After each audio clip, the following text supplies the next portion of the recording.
Y hoy vamos a hablar acerca de la incursión que ha tenido la inteligencia artificial en la medicina geriátrica, un tema que me llama mucho la atención y me entusiasma. Ojalá que a ustedes les sea de provecho. Está con nosotros el doctor Fernando Coto Iglesias. Él es especialista en geriatría y gerontología y además es máster en inteligencia artificial en salud. Doctor, bienvenido con el aplauso tradicional de siempre, porque puedo estar solita en la cabina con usted, pero aquí el calor humano se siente. Como si estuviéramos con el estadio lleno que está aquí al frente. ¿Cómo le va, doctor? Bienvenido. Muy bien, muy contento de estar acá, la gente que nos va a escuchar, y es un honor compartir.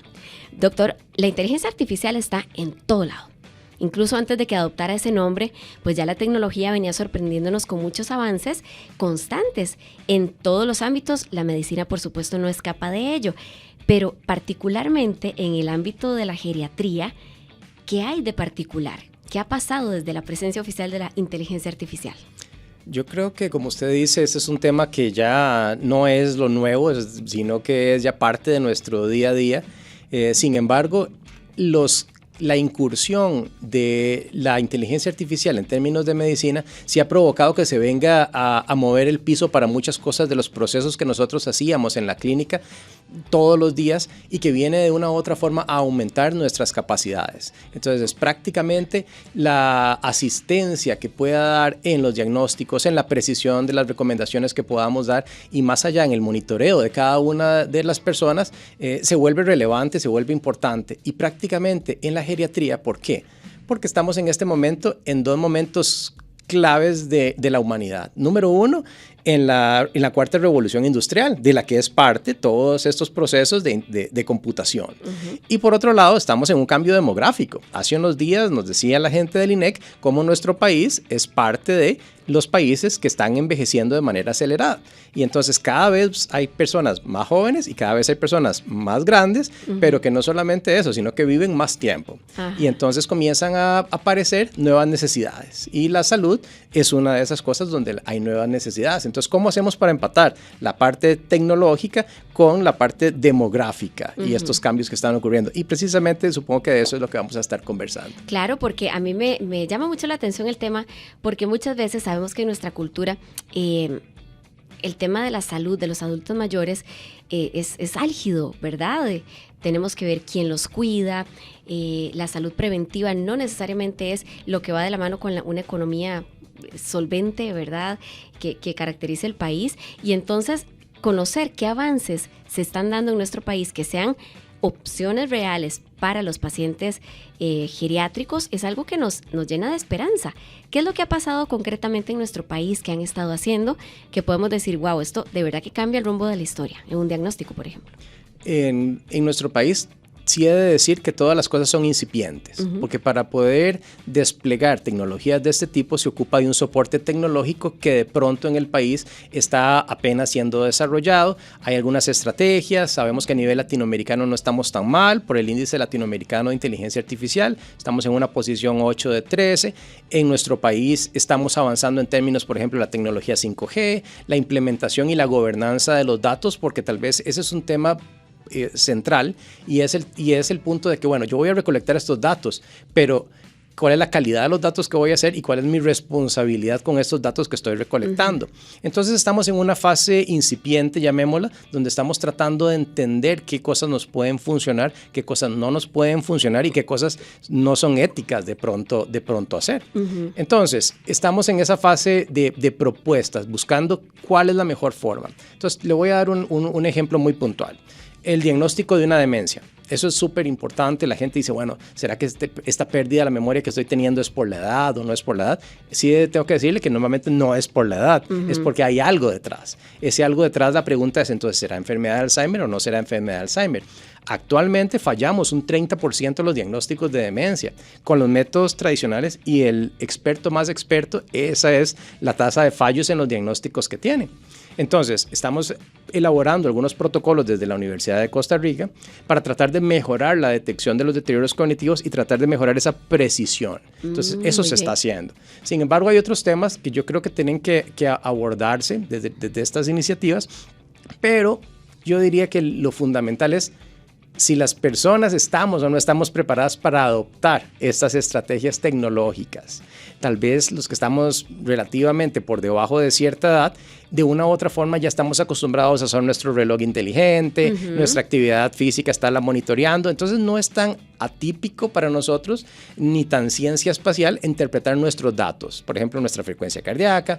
Cuando vino el COVID nos volvimos expertos en monitorear qué era normal y qué no era normal de nuestros niveles de oxígeno en sangre, pero de pronto la gente más grande que no ha tenido tanto acceso a tecnología desde jovencillos tienen que tener un proceso de aprendizaje, y aquí creo que hay un potencial enorme en fomentar esa parte, esa alfabetización tecnológica que va a ser muy útil para que después podamos integrar todas estas tecnologías que se nos ocurren. Doctor, a nivel internacional usted nos contaba que es en donde hay mayores avances, mayor uso de repente de esta inteligencia artificial. ¿Cómo es el contexto internacional entonces? ¿Cuáles países están siendo pioneros en poner en práctica esto? Claro. En términos de medicina, una de las cosas donde más avances se ven y cada día están haciéndose más patentes y generando más dispositivos de atención médica tiene que ver con el diagnóstico.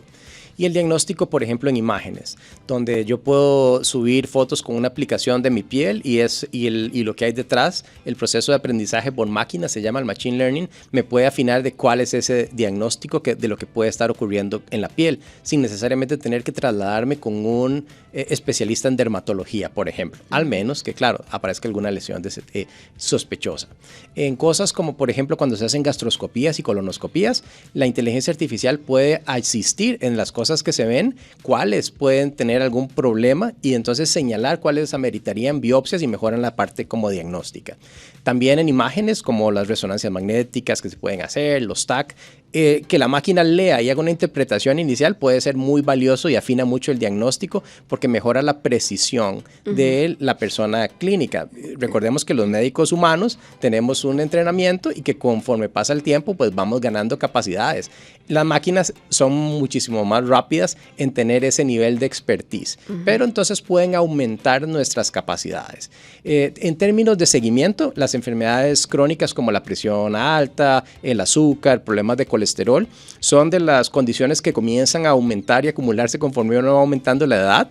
Y entonces el monitoreo que uno pueda tener sobre ellas, poderlo desplegar de una manera virtual, donde mis datos se vayan cargando y me pueda alertar de cuándo debo ir a visitar al médico y no cuando se me ocurre o cuando me siento mal, puede ser también muy útil.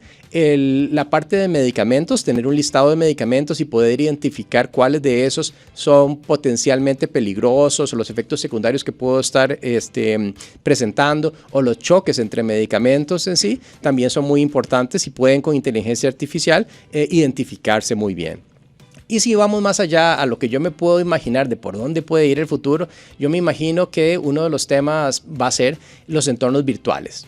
¿Por qué? Porque ahorita yo dependo de trasladarme de mi casa a la cita médica, dependo de trasladarme a la terapia física, dependo de trasladarme a la nutricionista, dependo de trasladarme a un montón de lugares.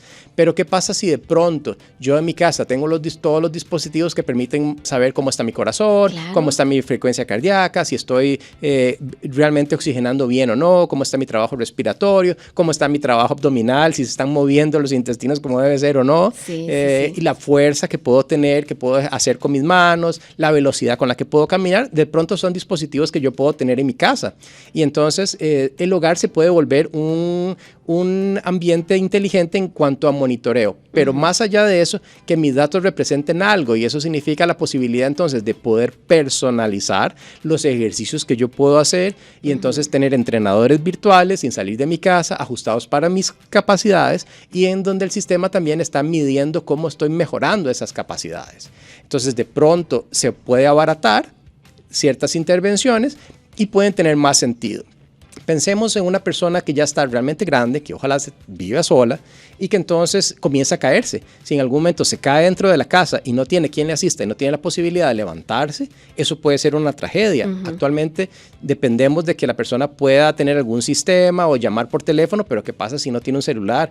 ¿Y cómo nos damos cuenta? Entonces, los sistemas de monitoreo para personas mayores que viven solas, de pronto pueden ser también una oportunidad para fomentar que la gente siga viviendo de manera independiente en la casa. Tal vez es más difícil cambiar las capacidades de la persona y es más sencillo adaptar la casa a las capacidades que uno pueda tener. Interesantísimo. Antes esas cosas las veíamos como algo de ficción, ¿verdad? Y ya están volviéndose una realidad poco a poco, como usted lo comentaba hace un ratito, doctor, en las generaciones tal vez más jóvenes hoy día. Pero bueno, ¿por qué no pensar en que ese futuro que usted describe y que quizás no esté tan lejano, lo podamos vivir con esa autosuficiencia apoyada en la tecnología? Me parece maravilloso. Ahora, ideal que en nuestro país pudiéramos adoptar esas prácticas, que no sé qué tanto implica a nivel de inversión económica. De momento probablemente mucha. La capacitación sería el paso 1. Y ya, bueno, alguien como usted lo está dando.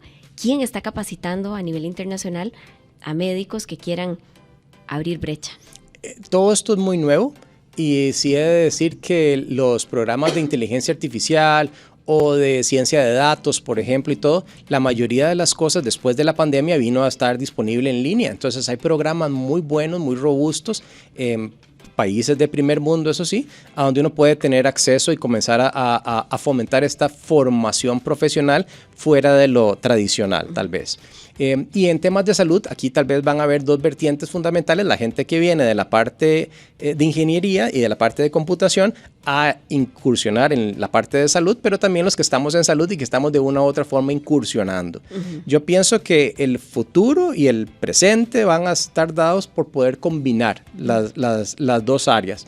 Y en lo que se pueda desarrollar. Sí pienso que en nuestro país, y ese es el objetivo de la visita hoy, poder escuchar las otras voces que de pronto están ahí, que tienen la intuición de que por aquí debería ser, que tienen emprendimientos digitales que de pronto lo que están ocupando es como la asesoría o el consejo de los que estamos en la trinchera en este momento, atendiendo a gente, pero también de la gente que está aquí y nuestras necesidades. Creo que en nuestro país hemos logrado cosas muy buenas en términos de salud, en términos de educación, y esta es la oportunidad de, bueno, con todo este conocimiento y esta experiencia que hemos acumulado, cómo avanzamos hacia la siguiente frontera. Esto de poder visualizar a nuestro país en una esfera más tecnológica y en el ámbito de la seguridad social, pues es un reto muy, muy gigante.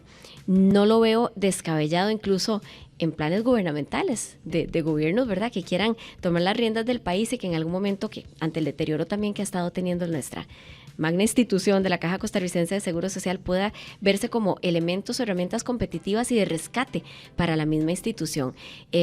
Cuando pensamos en el área administrativa, ¿qué tanto nos pueden trabar este tipo de avances?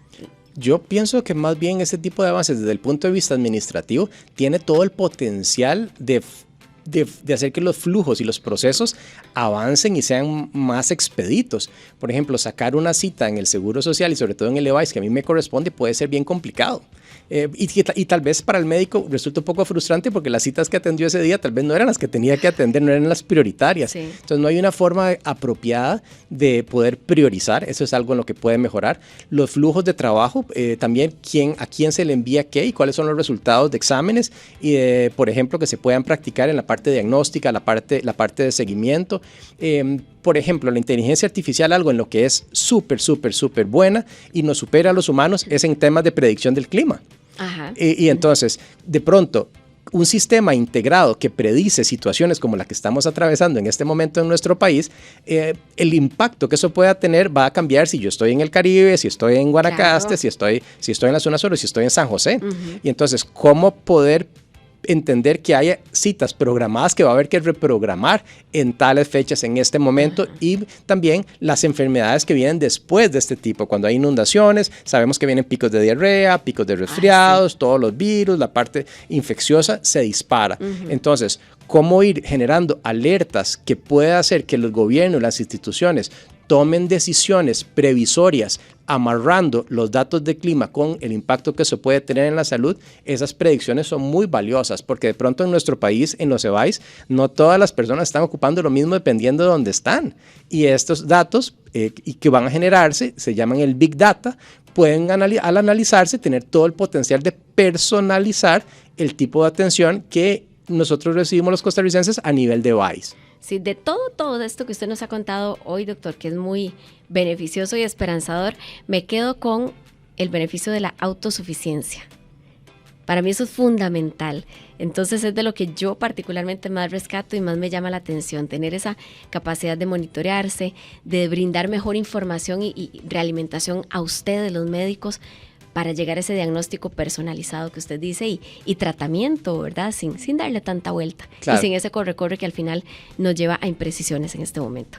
Doctor, muchas gracias por habernos acompañado. Él es el doctor Fernando Coto Iglesias, especialista en geriatría y gerontología y máster en inteligencia artificial en salud. Ojalá que lo podamos tener más adelante por acá. Claro, con todo gusto. ¿Dónde lo podemos localizar, doctor? Yo estoy ahorita en el Hospital Internacional La Católica, la central es 2246-3000. Ajá. Y también en el directorio en línea del hospital me pueden encontrar. ¿Por qué lo buscan más ahorita? Ahorita, honestamente, me buscan más por web y contactan a mi asistente. Ok, bueno, ¿Sí? La tecnología siempre, exacto, siempre exacto. presente. ¿Y qué enfermedades están ahorita siendo las protagonistas por las cuales también acuden a sus servicios, doctor? En mi práctica, las enfermedades crónicas son las protagonistas. La parte de memoria es una consulta frecuente, la parte de la pérdida de peso, que preocupa mucho a la gente mayor, el control, por ejemplo, de enfermedades como la diabetes, la presión alta, problemas de corazón, problemas respiratorios. Eso hizo un pico después de la pandemia y es parte también de lo que hacemos, y la parte de rehabilitación, la recuperación, lo que usted decía antes, tener el control de la salud, educar mucho a la población de qué hacer con los datos. Los expertos en cada una de esas enfermedades tienen que ser la persona que convive con ellas y uno hacer más bien la función de asesor. Bueno, doctor, muchísimas gracias. Estamos en contacto con usted para que en el futuro nos pueda, ojalá, acompañar. Si quieres más contenidos como este, suscríbete a nuestro canal de YouTube.